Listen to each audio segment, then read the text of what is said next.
Gordost, generalni štab strasti. Starče, ja u sebi gajim zavist i zlopamćenje, osuđujem, gnevim se. Zavist, osuđivanje, gnev, zlopamćenje i ostalo sve proizilazi od gordosti. Gordost je generalni štab svih strasti. Dakle, ako pobediš gordost, pobeđuješ sve strasti, a smirenje i ljubav useljavaju se u tebe. Zbog toga je, kako mislim, dovoljno da se na nju usredsrediš ili bolje rečeno, da povedeš frontalni rat protiv nje, da usmeriš svu paljbu na utvrđenje gordosti, koja nas odvaja od Boga.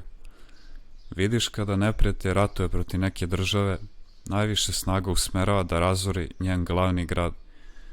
Ako baci bombu na glavni grad i uništi ga, gotovo je, cijela država propada. Starče, sa kime je gordeljivac u srodstvu? Sa onim nepomjanikom, sa đavolom.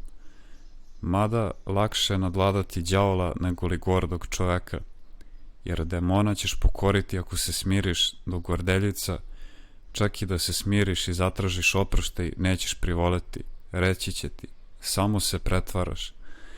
Onaj ko ima više smirenja ima i više duhovnog sadržaja u sebi. Gord čovjek nema unutrašnjeg sadržaja.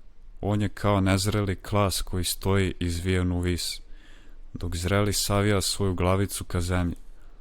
Pored toga što je pomračen, on iznutra nema mira, a spolja je nervozan i bučan, jer sve što gordeljivac učini, to je kao balon koji đavo naduva, a posle ga probada iglom i on se uz prasak raspukne.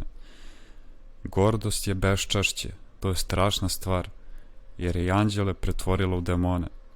Ona nas je izvela iz raja na zemlju i sada pokušava da nas sa zemlje pošalje u pakao.